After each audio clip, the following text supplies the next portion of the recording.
जय हिंद दोस्तों। आज की वीडियो दोस्तों बहुत ज्यादा इंटरेस्टिंग होने जा रही है। जिस टॉपिक आज हम डिस्कस करने जा रहे हैं उसका नाम है ऑनलाइन बिजनेस। यस दोस्तों, आपने सही सुना, ऑनलाइन बिजनेस। ऑनलाइन बिजनेस के अंदर में अमेजॉन, पेटीएम, शॉपक्लूज और तो और मिंत्रा जैसी बहुत सारी ब्रांडिंग कंपनी के बारे में हम डिटेल डिस्कशन करने जा रहे हैं। क्या ऑनलाइन अगर हम बिजनेस करते हैं तो उसमें बेनिफिट होगा या नहीं होगा दोस्तों। और तो और आप ध्यान से समझिए, अगर 50 रुपए का मोबाइल कवर है और वो ऑनलाइन 200 रुपए का बिक रहा है तो क्या 150 रुपए प्रॉफिट आपके पॉकेट में जा रहा है? इसके बारे में ही आज हम डिटेल डिस्कस करने वाले हैं। क्या जो प्रॉफिट मार्जिन होगा 150 रुपए का आप लोगों के जेब में आ रहा भी रहा है या नहीं आ रहा है दोस्तों। तो बने रहे हमारे साथ पूरी वीडियो के अंदर में, क्योंकि आज इसके बारे में डिटेल डिस्कशन करने वाले हैं कि ऑनलाइन बिजनेस को आप कैसे स्टार्ट कर सकते हैं।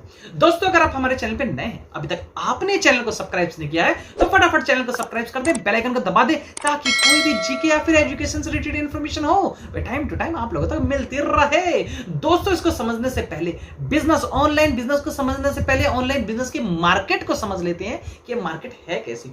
दोस्तों, साल 2009 आपके स्क्रीन पे साफ दिखाई दे रहा है ऑनलाइन बिजनेस के अंदर में। साल 2009 की मैं बात करता हूं। साल 2009 के अंदर में जो ई बिजनेस था, ऑनलाइन बिजनेस था, वो कितना था? 3.9 बिलियन डॉलर, मतलब 3.9 बिलियन डॉलर 2009 में था। और ये जो है साल 2011 के अंदर में 6.3 बिलियन डॉलर हो गया दोस्तों। आने वाले 3-4 सालों के अंदर में ये लगभग 12.2 बिलियन डॉलर हो जाएगा दोस्तों। ये 12.2 बिलियन डॉलर हो जाएगा दोस्तों। और TOI, टाइम्स ऑफ इंडिया के आर्टिकल और टाइम्स ऑफ इंडिया जो है उसने ये रिकमेंड किया है कि 2030 के मतलब 2030 ईयर्स के अराउंड में जो मार्केट होगी इंडिया की वो लगभग 40 बिलियन डॉलर होगी। कैसी? Online business. ऑनलाइन बिजनेस इतना ज्यादा ग्रो कर रहा है दोस्तों। इसके ग्रो के ऊपर में क्या रीजन है, इसके बारे में डिटेल स्टडी किसी और वीडियो के अंदर में करेंगे, क्योंकि आज जो हम सीख रहे हैं ऑनलाइन बिजनेस के बारे में सीख रहे हैं।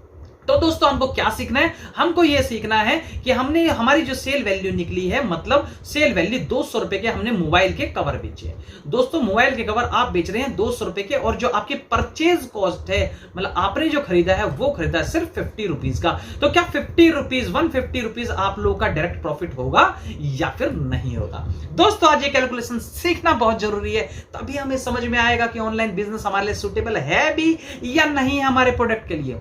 ध्यान दीजिए दोस्तों, कभी भी ऑनलाइन बिजनेस को स्टार्ट करने के लिए आपको क्या चाहिए? तो देखिए, ध्यान दीजिए, सबसे पहली बात यह है, किसी भी बिजनेस को स्टार्ट करने के लिए हमें एक चीज चाहिए, सबसे इंपॉर्टेंट, वो है हमारी एस्टेब्लिशमेंट। एस्टेब्लिशमेंट वो जगह होती है, वो प्लेस होती है जहां पे आप बिजनेस को स्टार्ट करोगे दोस्तों। या आप अपने घर में भी कर सकते हो, कहीं शॉप पे भी कर सकते हो। तो नॉर्मली जो है ऑनलाइन बिजनेस जो है लोग होम में, मतलब अपने घर में करना पसंद कर रहे हैं। कई सारे लोग हैं 60 to 70% जो कि अपने घर के अंदर में ऑनलाइन बिजनेस को कर रहे हैं। मतलब उनका जो एस्टेब्लिशमेंट है, उनका जो बिजनेस है वो कहां है? घर पे। क्योंकि कोई बाहर से आके परचेज नहीं कर रहा है, वो तो ऑनलाइन परचेज कर रहा है मोबाइल पे और लैपटॉप पे, और वहां से सामान को खरीद रहा है। तो फर्स्ट पॉइंट आ चुका है एस्टेब्लिशमेंट। देन दोस्तों, सेकंड पॉइंट आता है जीएसटी नंबर। जीएसटी नंबर को कहते हैं goods and service tax number.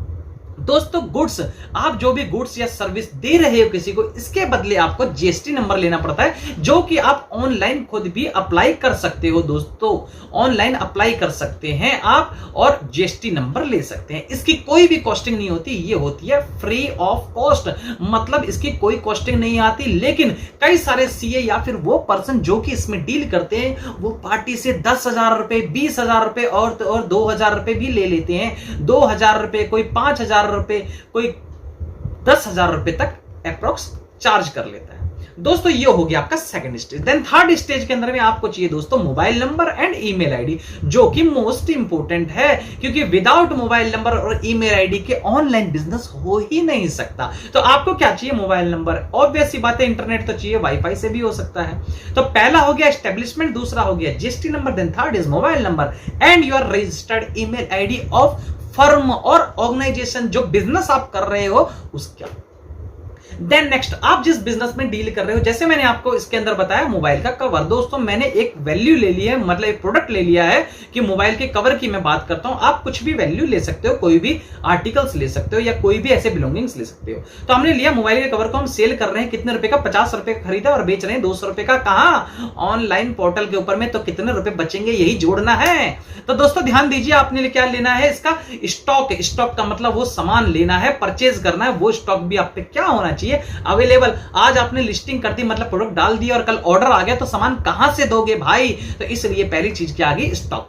और इसमें क्या आ गया? उसकी इमेजेस, क्योंकि आप गुड्स तो आप अपने पास रखोगे, बट उसकी इमेज कहां रखोगे? आप ऑनलाइन शो करोगे। तो दोस्तों उसकी इमेज चाहिए, वो भी व्हाइट बैकग्राउंड के अंदर में। कई सारे रिकमेंडेशन है जो मैं आप लोगों को डिटेल बाद में बताऊंगा। देन नेक्स्ट आता है चेक। चेक ये प्रूव करता है कि उसका क्या है? बैंक अकाउंट है। किसका? बिजनेस का। आपके बिजनेस का बैंक अकाउंट चाहिए, मतलब प्रोप्राइटर का, बिजनेसमैन का बैंक अकाउंट चाहिए।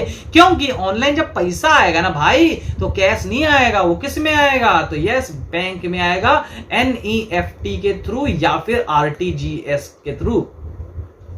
इन दो थ्रू में आपके पास में बैंक में क्या आएगा? तो यस, पैसा आएगा ऑनलाइन बिजनेस करने के लिए। तो आपको क्या क्या चाहिए? एस्टेब्लिशमेंट चाहिए, प्रोडक्ट चाहिए, GST नंबर चाहिए, रजिस्टर्ड मोबाइल नंबर चाहिए, और ईमेल आईडी चाहिए, और तो और चेक चाहिए, जो कि बहुत ज्यादा कंपलसरी है। ये सारे डॉक्यूमेंट्स होने के बाद आप जाके सेलर पोर्टल पे, देखिए दो पोर्टल्स होते हैं, एक सेलर पोर्टल और एक परचेज करने वाले जो कस्टमर पोर्टल है। तो आप कस्टमर पोर्टल पे नहीं, आप सेलर पोर्टल को अपने आप को क्या करोगे? रजिस्टर्ड करोगे। तो दोस्तों ध्यान दीजिए, मैंने आपकी स्क्रीन पे साफ दिखाई दे दिया, seller.flipkart.com, www.seller.flipkart.com पे आप क्या करेंगे? अपने आप को रजिस्टर्ड करो भाई, मतलब रजिस्टर्ड करेंगे। यहां दोस्तों अपना क्या डालेंगे? रजिस्टर्ड मोबाइल नंबर, आपके पास आएगा OTP, यहां आएंगे ईमेल आईडी, और यहां डालेंगे अपने फर्म का नेम। जब आप ये डालेंगे तो आपको साइन अप करने के लिए बहुत सारे स्टेप्स करेगा। इसमें दोस्तों साफ लिखा भी हुआ है कि GST number is not required for the seller वो ओनली सेल दी बुक्स। जो बुक्स को बेच रहा है या नॉन स्ट्रिचेज आइटम को, मतलब कपड़े को बेच रहा है, उसमें GST नंबर की कोई जरूरत नहीं है। तो GST नंबर को किसकी जरूरत है? इन माल को छोड़ के बाकी हर प्रोडक्ट में GST नंबर चाहिए। तो दोस्तों GST number, bank account number और प्रोडक्ट जब ये आप ये दे दोगे तो आपके पास में ये खुद हेल्प कर देंगे कस्टमर केयर वाले, और क्या करेंगे? आपके पोर्टल को रजिस्टर्ड कर देंगे। किस पे? अपने पोर्टल पे। अब सीखनी है धीरे धीरे क्या? कैलकुलेशन। दोस्तों सिंपल सी वे है, इसमें आप जैसे जैसे साइन अप करोगे आपसे सारी डिटेल मांगेगा। नेक्स्ट वीडियो के अंदर मैं आप लोगों को पूरी चीजें इसमें फुल डिटेल दे दूंगा कि कैसे कैसे आप साइन अप करेंगे और क्या क्या करेंगे। दोस्तों जब आप इसे कर लेंगे उसके बाद में अब स्ट्रक्चर शुरू होता, आपका हो गया धंधा स्टार्ट। आपने क्या करा? अपने मोबाइल के लगा दिए कवर। 50 रुपीज के मैंने बताया आपके कवर थे, आपने बेचने हैं 200 रुपए के, आपकी सेल वैल्यू होगी, और ये आपकी होगी PV मतलब परचेज वैल्यू, और ये होगी SV मतलब आपकी सेल वैल्यू। तो क्या 150 रुपीज की आपके क्या प्रॉफिट निकलता भी है या नहीं निकलता? यही कैलकुलेशन हमको यहां सीखना है। दोस्तों फ्लिपकार्ट आपसे 4 टाइप्स की फीस लेता है, मतलब 4 तरीके की फीस लेता है, और जनरली और सारे भी आपसे 3-4 टाइप्स की फीस लेते ही लेते हैं। कोई किसी तरीके से लेता है, कोई किसी तरीके से लेता है। पहला होता है कमीशन। जो आप प्रोडक्ट बेच रहे हो उस पर वो कमीशन लेगा। किसके ऊपर लेगा? सेल वैल्यू पे। ये कहता है नॉर्मली कि भाई मैं 7%, मैंने ये अप्रोक्स आइडिया लिया दोस्तों कि 7% इसने कह दिया अप्रोक्स वैल्यू के अंदर, 7% मैं क्या लूंगा? मैं कमीशन लूंगा। किससे लूंगा? आपसे लूंगा, आपकी सेल वैल्यू के ऊपर में जो आप प्रोडक्ट को बेच रहे हो। तो दोस्तों आपका प्रोडक्ट हो गया 200 रुपए का, इसका आप लोगों का दोस्तों @7% आप लोगों को निकालना पड़ेगा, उतने रुपए आपको कमीशन होगा। तो आपका कमीशन आ गया दोस्तों 14 रुपीज का, मतलब आपका 14 रुपीज का कमीशन निकल गया उस प्रोडक्ट के ऊपर में। देन सेकंड आपका आ गया दोस्तों शिपिंग फीस। शिपिंग फीस दोस्तों एरिया वाइज अलग अलग आता है, किस एरिया में कितनी शिपिंग फीस, किस एरिया में कितनी शिपिंग फीस, और लेंथ और ब्रेथ के हिसाब से आता है, जो कि मैं आप लोगों को आने वाले अभी थोड़े से 2-3 पेजेस के अंदर में डिटेल डिस्कस करने वाला हूं। मैं नॉर्मली मान के चलता हूं कि आपका जो शिपिंग फीस है वो 60 रुपीज का आ गया, मतलब 60 रुपए डिलीवरी चार्ज लगेंगे। 60 to 90 रुपीज हो जाता है। मतलब अगर ये आप लोगों का विद इन स्टेट के अंदर में तो 60 रुपीज के आसपास में, अगर मानिए आप हरियाणा में, पंजाब में, दिल्ली में, उड़ीसा में, बिहार में कहीं भी कर रहे हो तो आपके स्टेट के अंदर में 60 रुपीज, और स्टेट से बाहर, और नॉर्मली इसमें स्टेट से बाहर में ही ऑर्डर आते हैं, तो आप लोगों के कितने ऑर्डर आ गए? 90 रुपए के आगे मान के चलिए। तो 90 रुपीज के आपके दोस्तों शिपिंग फीस लगी, माल को भेजने का चार्ज लग गया। कलेक्शन फीस दोस्तों, कलेक्शन फीस का मतलब होता है जो आप प्रोडक्ट है आपका उसके ऊपर में लगने वाला कलेक्शन फीस। मानिए दो टाइप की फीस होती है। एक होती है आप लोगों के COD का मतलब होता है कैश ऑन डिलीवरी। माल घर पे आया और क्या हुई? पेमेंट दे दी। कैसे दे दी? कैश में पेमेंट दी। वो बंदा कैश में पेमेंट को लेगा तो वो चार्ज काटेगा, मतलब 10, 15, 20 रुपए काट सकता है। और यहां पे आप लोगों का हो गया प्रीपेड ऑर्डर, जिसके अंदर में आप लोगों ने पहले से डेबिट कार्ड या क्रेडिट कार्ड के थ्रू में ऑर्डर लगा दिया था और पहले ही पेमेंट कर दी थी। इन दोनों कंडीशन पे वो क्या करेगा दोस्तों? चार्ज कर सकता है। और एक हो गया दोस्तों फिक्स्ड फीस, जो कि वो लेगा ही लेगा, तब लेगा जब वो माल वापस ना आए। मतलब आपने माल बेच दिया, आपके पास से माल गया और माल उसको सुटेबल लगा, माल वापस नहीं आया। याद होगा आपको, ऑनलाइन बिजनेस एक फैसिलिटी देता है जिसे कहता है रिटर्न फैसिलिटी। उसमें लिखा होता है 30 days return, 15 days return, no return, ऐसे समथिंग एल्स करके लिखा होता है। तो इसमें फिक्स फीस वो ले लेता है 10 रुपए, 20 रुपए, 30 रुपए, कुछ भी ले सकता है, जो हम डिटेल डिस्कस करने वाले हैं। तो अभी आप दो चीज समझ चुके हो कि 14 रुपीज का आपका कमीशन लग चुका और 90 रुपीज का आपका शिपिंग चार्ज लग चुका, और दूसरा आपका 50 रुपीज का परचेज लग चुका है। दोस्तों यहां पे लग गया क्या, परचेज।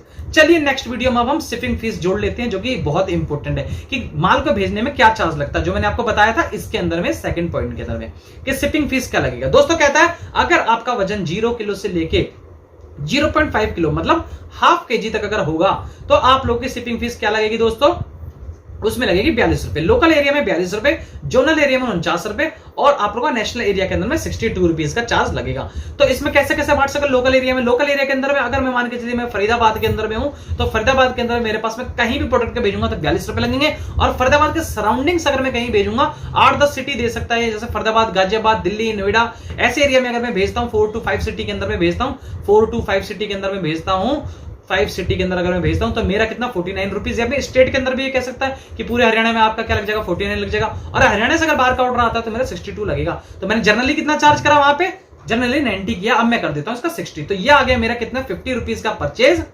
14 रुपीज का ये और 60 रुपीज का ये, कोई दिक्कत की बात नहीं। आगे चलते हैं फर्दर हम दोस्तों। शिपिंग फीस क्या है, वेट के हिसाब से। देखिए ध्यान दीजिए, जैसे जैसे वेट इंक्रीज हो रहा है वैसे वैसे क्या है, शिपिंग फीस इंक्रीज हो रही है। अच्छा क्वेश्चन ये आता है 0.5 किलो मतलब हाफ केजी तक तो आपने प्रोडक्ट दे दिया, अगर प्रोडक्ट इजी है बिल्कुल वैसे। अगर आप मान के चलिए कॉटन दे रहे हो जिसके अंदर में वेट ज्यादा मतलब लेंथ और ब्रेथ ज्यादा हो जा रही है, उसका साइज ज्यादा हो जा रहा है, तो उसका वेट अलग तरीके से नापेंगे, वेट नहीं करेंगे उसको, तो ध्यान देंगे उसको भी। उसको ध्यान देने के लिए आप लोगों को मैं बता देता हूं, शिपिंग फीस उसकी ऐसे निकलेगी, length into breadth into height, मतलब length into breadth into height divide by 5000। ये जो निकलेगी ये हमारी वैल्यू निकल जाएगी दोस्तों कितने केजी में। इसको कई जगह 140 से 70 से 80 से 90 से वो मल्टीप्लाई करके वैल्यू निकालते हैं। इसके अंदर में आपको नहीं निकालना, आपको क्या करना है, सेंटीमीटर में लेंथ लिखना है, ब्रेथ लिखना है, हाइट लिखना है, अपने आप वजन 2 किलो आ गया, मतलब इस पे लगने वाला शिपिंग चार्ज 98.52 रुपीज का लगेगा। दोस्तों ध्यान दीजिए, अगर आप कॉटन ले रहे हो, कॉटन के लेंथ ब्रेथ और साइज बड़ा हो जाएगा तो आपके शिपिंग चार्ज बढ़ जाएगी। आप फोटो फ्रेम भेज रहे हो, लेंथ ब्रेथ हाइट बढ़ जाएगा और वैसी बात है शिपिंग फीस बढ़ जाएगी। हम ध्यान नहीं देते, हम सिर्फ वेट पे देखते हैं, वेट नहीं होता दोस्तों, इस टाइप से भी लेते हैं। अगर आपने जिंदगी में कभी कंटेनर या फिर कोई ट्रक बुक करा होगा तो आपने ध्यान दिया होगा इस टाइप से भी चार्जेस लगते हैं, लेंथ ब्रेथ और हाइट के हिसाब से भी। तो दोस्तों ध्यान दीजिए, शिपिंग फीस में मतलब आपको बता चुका हूं, शिपिंग फीस वेट के हिसाब से हो सकता है और length into breadth into height के भी हिसाब से शिपिंग चार्ज हो सकता है। दोस्तों नेक्स्ट पे चलते हैं, this is called collection fees. अब कलेक्शन फीस जो मैं आपको बता चुका हूं, अगर आप लोग का 0 से 750 तक कलेक्शन फीस होता, मतलब 150 रुपए, 50 रुपए, 80 रुपए, 250 रुपए, 259 कुछ भी आती है वैल्यू, मतलब 750 से नीचे 749 तक कोई भी वैल्यू आती है तो प्रीपेड का 2% और पोस्टपेड का 15% चार्ज कर रहे हैं। दोस्तों ये भी देखिए ज्यादा अमाउंट हो गया, मतलब 15 रुपए तक चार्ज कर रहे हैं। और अगर 750 से ऊपर है तो 2% लेंगे और यहाँ भी 2% ही चार्ज करेंगे। तो मैंने आप लोगों को नॉर्मली आइडिया बताया था, कितना हमने ले लिया था दोस्तों यहाँ पे, तो हमने भी 10-20 रुपए के आसपास ले लेते हैं। मैं मान लेता हूँ, चलिए 10 रुपए ले लेते हैं।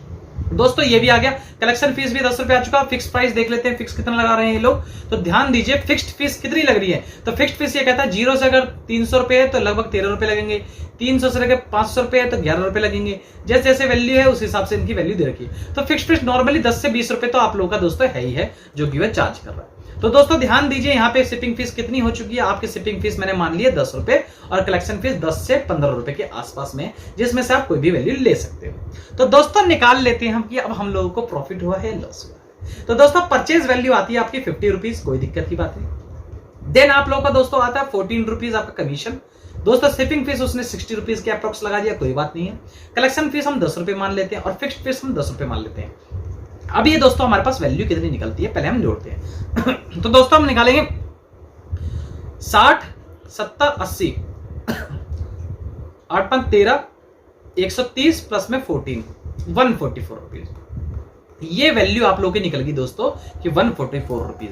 अब दोस्तों ध्यान देते हैं कि 144 रुपीज निकल गई। अब देखते हैं कैलकुलेशन। आपकी दोस्तों जो परचेज वैल्यू थी वो परचेज वैल्यू थी ₹50, अब आप लोगों को जो कॉस्टिंग पड़ी है, मतलब प्रोडक्ट कॉस्टिंग पड़ी है, वो पड़ी है 144 रुपीज। आप जो दोस्तों सेल वैल्यू है, आप लोगों की सेल वैल्यू वो निकल रही है रुपीज कितनी, 200 रुपीज। अब आप बेच रहे हो उसको 200 रुपए में या 150 रुपए में, 150 था 200 था, कोई इश्यू की बात नहीं, 200 में, और आपकी कॉस्टिंग आ गई अब तक आप लोगों की 144। अच्छा, अब इसमें और क्या कॉस्टिंग आएगी, बिल्कुल कॉस्टिंग आएगी भाई। आप जिस प्रोडक्ट को लेकर आओगे अपने पास में, उस प्रोडक्ट को लाने में भी आपका कुछ ना कुछ खर्चा लगेगा। मतलब प्रोडक्ट को लेकर आने में कैरेज इनवर्ड का जो आपका खर्चा लगेगा, मतलब माल को अंदर लाने का खर्चा लगेगा, वो मैं मान के चलता हूं 5 रुपए पर पीस लगा। पर पीस आप लोगों का, पर यूनिट आप लोगों के 5 रुपए, ये चार्जेस हो गए। साथ में इसको आप पैकिंग भी करोगे, ऐसे तो दे नहीं सकते, तो पैकिंग चार्ज भी आप जोड़ोगे। पैकिंग चार्ज नॉर्मली दोस्तों 10 रुपए पर पीस या पर यूनिट्स आप लोगों का दोस्तों लगना लग रहा है, क्योंकि आप क्या करोगे, उसके ऊपर में रैपिंग करोगे, रैपिंग करने के बाद उस पर पेस्ट करोगे, क्या चीज, उस पर पेपर लगाओगे, पेपर पे टेप लगाओगे। इट मींस क्या हो गया, आप उस पर लेबल भी तो लगाओगे, लेबल चार्ज भी तो लगेगा। जो लेबल आप लगाओगे, लेबलिंग लगेगी उसके ऊपर में, वो भी चार्ज लगेगा। लेबलिंग चार्ज कितना हो गया दोस्तों, लेबलिंग चार्ज 2 रुपए कम से कम हो गया, क्योंकि प्रिंट आउट निकाल के आप लगाओगे, उसके बाद में प्रिंटर से प्रिंट आउट निकालोगे, प्रिंटर से प्रिंट आउट निकाल के आप लगा रहे हो, और प्लस में आप लोग टेप लगा रहे हो।